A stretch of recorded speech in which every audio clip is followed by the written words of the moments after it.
Samosa sheet വെച്ചിട്ട് പെട്ടെന്ന് ഒരു എഗ് പപ്സ് ഉണ്ടാക്കിയാലോ? അപ്പോൾ എങ്ങനെയാണെന്ന് നോക്കാം. ആദ്യം 2 മുട്ട ഒന്ന് ബോയിൽ ചെയ്ത് മാറ്റാം.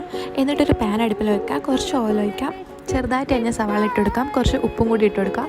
സവാള ഒന്ന് സെറ്റായി വരുമ്പോഴത്തേക്കും മസാല ഇട്ട് കൊടുക്കാം. മഞ്ഞൾപ്പൊടി, മുളക് പൊടി, മല്ലിപ്പൊടി, ഗരം മസാല, ഇഞ്ചി വെളുത്തുള്ളി പേസ്റ്റും കൂടി ആഡ് ചെയ്ത് കുറച്ച് മല്ലിയിലയും കൂടി ഇട്ട് ഒന്ന് മിക്സ് ആക്കാം. എന്നിട്ട് ശകലം വെള്ളം കൂടി ഒഴിച്ചെടുക്കാം. ആ വെള്ളം ഒന്ന് വറ്റി വരുമ്പോഴത്തേക്കും മസാല റെഡിയായി. ഇനി ബോയിൽ ചെയ്ത മുട്ടയുടെ തോടൊക്കെ ഒന്ന് പൊളിച്ചെടുക്കാം.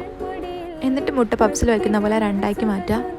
ഇനി സമൂസ ഷീറ്റൊന്ന് ഇതുപോലെ ഒന്ന് വെച്ചെടുക്കുക. എന്നിട്ട് നമ്മൾ ഉണ്ടാക്കിയ മസാല അതിലേക്ക് വെച്ചെടുത്തിട്ട് ഒരു മുട്ട പീസ് എടുത്ത് അതിൽ വെച്ചെടുക്കുക. ഒന്ന് ഇതുപോലെ ഫോൾഡ് ചെയ്തെടുത്താൽ മതി.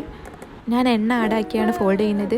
സാധാരണ മൈദമാവും പാലും കൂടി മിക്സ് ആക്കിയാണ് ആഡ് ചെയ്യുന്നത്. എൻ്റെ കയ്യിൽ മൈദമാവ് ഇല്ലാത്തതുകൊണ്ടാണ് ഞാൻ എണ്ണ ആഡ് ചെയ്യുന്നത്. എണ്ണ ആഡ് ചെയ്താലും സെറ്റായിട്ടിരിക്കും. ഇനി എല്ലാം ഇതുപോലെ ഒന്ന് റെഡിയാക്കി എടുക്കാം. അപ്പോൾ എല്ലാം റെഡി ആയിട്ടുണ്ട്. ഇനി നമുക്ക് എണ്ണയിലൊന്ന് ഇട്ട് കൊടുത്താൽ മാത്രം മതി. സിമ്പിളാണ് ഗൈസ്, കഴിക്കാനും അടിപൊളിയാണ്, നല്ല ക്രിസ്പിയാണ്. എല്ലാവരും ട്രൈ ചെയ്ത് നോക്കുക, എന്നിട്ട് ഫീഡ്ബാക്ക് അറിയിക്കുക.